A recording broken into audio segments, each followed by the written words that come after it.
পড়াশোনায় খুব ভালো, মাত্র 2 নম্বরের জন্য নাম ওঠেনি মেধা তালিকায়। তার পাশাপাশি এবার সেই তনয়ায় বাঁকুড়ার জন্য নিয়ে এলো বড় এক সাফল্য, তাও আবার সুরের মূর্ছনায়। গান গেয়ে রাজ্যের একটি জনপ্রিয় গানের রিয়ালিটি শোতে প্রথম স্থান অধিকার করল বাঁকুড়ার পাঁচবাগার বাসিন্দা এবং কলেজ পড়ুয়া সর্বজিতা সিনহা। রাজ্যের বিভিন্ন জেলা থেকে আগত 18 জনের মধ্যে এই বিশেষ প্রতিযোগিতায় সেরা মুকুট পড়েন সর্বজিতা। বাঁকুড়ার ভাদুল গ্রাম থেকে বাঁকুড়া শহর হয়ে কলকাতা কাঁপানোর এই অভিযান যথেষ্ট চমকপ্রদ।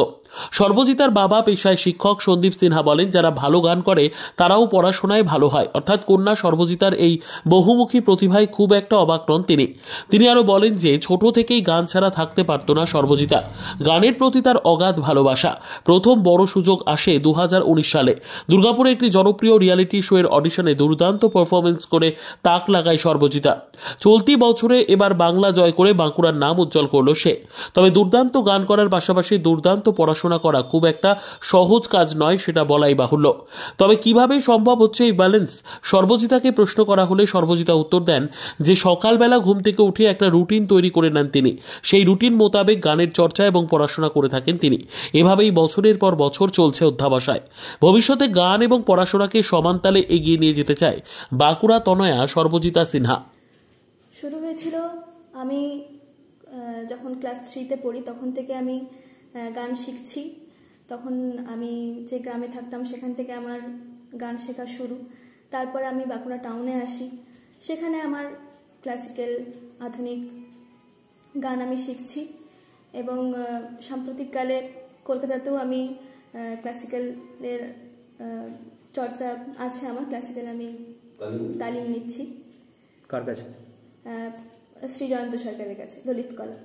আচ্ছা, আপনি কোন গ্রাম থেকে এসেছিলেন বাঁকুড়ায়?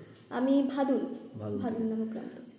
আচ্ছা, তো জীবনের প্রথম গানের ক্ষেত্রে সবথেকে বড় অ্যাচিভমেন্ট বা সবথেকে বড় দরজা কখন খুলেছিল? হ্যাঁ, এটা হচ্ছে যখন 2019-এ আমি আমার মামার বাড়ি যাই দুর্গাপুরে। তো সেখানে আমি গিয়ে জানতে পারি যে আগামীকাল একটি অডিশন রয়েছে এবং খুব জনপ্রিয় একটি রিয়েলিটি শোতে অডিশন রয়েছে। তারপর আমার যেহেতু আমি যেখানে যাই সেখানে আমার গানের ডায়েরি ইত্যাদি সব নিয়ে যাই, তো আমি রাতটুকু একটু দেখার সুযোগ পেয়েছিলাম। তারপরে আমি সেই রিয়েলিটি শোতে অডিশন দিই। পরপর অনেকগুলি অডিশন হয় এবং তারপরে আমি সিলেক্টেড হই। তো সেখান থেকেই বলতে পারো আমার পথ চলাটা স্টার্ট। আর এখন সাম্প্রতিক একটি জনপ্রিয় রিয়েলিটি শোতে আমি সেরা হয়েছি, নির্বাচিত হয়েছি। আচ্ছা, পড়াশোনা এখন কি নিয়ে চলছে? পড়াশোনা এখন আমার ফার্স্ট ইয়ার চলছে। আমি কলকাতাতে যোগমায়া দেবী কলেজে পড়ছি, জিওগ্রাফি অনার্স। আপনার বাবা একটা কথা বললেন যে আপনি 2 নম্বরের জন্য স্ট্যান্ড করতে পারেননি উচ্চ মাধ্যমিক। হ্যাঁ, তার মানে পড়াশোনাটার ক্ষেত্রেও সমান মনোযোগ দিতে হয় বা দেন আপনি, তো এই ব্যালেন্সটা কিভাবে হয়? হয়ে যায় দিনে ঘুম থেকে ওঠার পরে একটা রুটিন বানিয়ে নিই আর কি, যে কখন পড়বো, কখন কোন সাবজেক্টটা পড়বো, কখন গান চর্চা করব, কখন কি করব, সেটা একটা রুটিন মাফিক আমি সাজিয়ে নিই পরপর। তো সেইভাবেই হয়ে আসছে আর কি। ভবিষ্যৎ পরিকল্পনা কি রয়েছে? ভবিষ্যতে অবশ্যই গানটা তো থাকবেই, তার সঙ্গে সঙ্গে পড়াশোনাটাকে নিয়েও।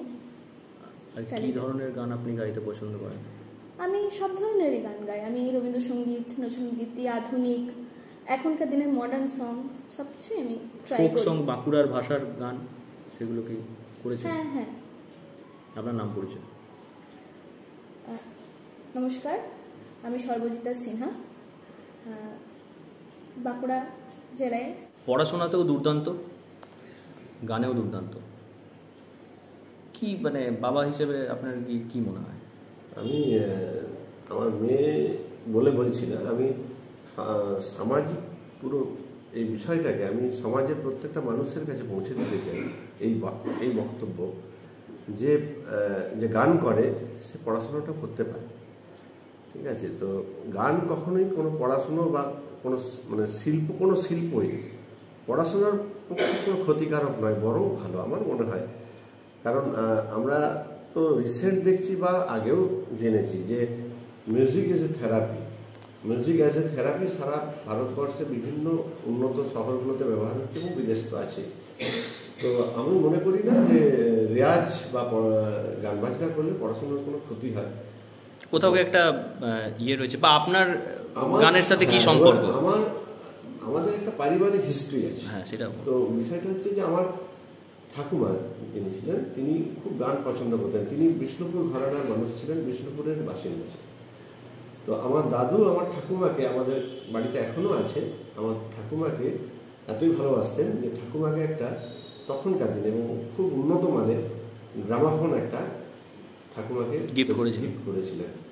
তো ঠাকুমার নাম লেখা এখনো পর্যন্ত আছে। তো সেই ধারা রেখে আমার কৃষ্ণমণিরা গান করতেন, আমার বাবা, আমার জেঠু, এরা সব গান করতেন। তারপরে আমার দিদিরা এলো, দিদিরা বিষ্ণুপুরে সব গান শিখেছে, বিষ্ণুপুর ঘরানায় বড় হয়েছে। তো সেই পরিমণ্ডলে থাকতে থাকতে আমাদের তো গান বাজনা ভালোবাসা তো রয়েই আছে। তার মানে বিষ্ণুপুরের একটা ইনফ্লুয়েন্স রয়েছে, কথায় আছে গান বাজনা মতিচুর, এই নিয়ে বিষ্ণুপুর। একদম তো সেইটা আমাদের মজ্জায় রয়েছে। সেটা আমার ঠাকুমার বাপের বাড়ির জন্য কিনা জানি না, কিন্তু আমার বাবাকে দেখেছি, আমার জেঠুদের দেখেছি, আমার পিসিদের দেখেছি, আমার দিদিদের দেখেছি। ওরা কিন্তু গানটাকে ছাড়া কিন্তু মানে চলতে পারতাম না। আচ্ছা, যদি আপনার কাছে আমার কোনো বিষয়ে আক্ষেপ নেই, পড়াশোনাটা খুব ভালো আর গান বাজনাটাতেও খুব ভালো। মানে আমি কোনোদিন দেখিনি যে কোনো আমার বর্তমানে বিদ্যা, ব্যবসা, চাকরি, জটক বিচার, বিবাহ, পারিবারিক অশান্তি, সন্তান লাভ, বাস্তু সমস্যা, আরো যে কোনো সমস্যার সমাধানের একমাত্র সেরা ঠিকানা জ্যোতিষী প্রসাদ রায়। আর দেরি না করে আজই চলে আসুন প্রসাদ রায়ের কাছে। আমাদের ঠিকানা 5A/23 Sepco township, B zone, Durgapur, 713205। Phone নম্বর 7407250555, 9064620441, 8967696309।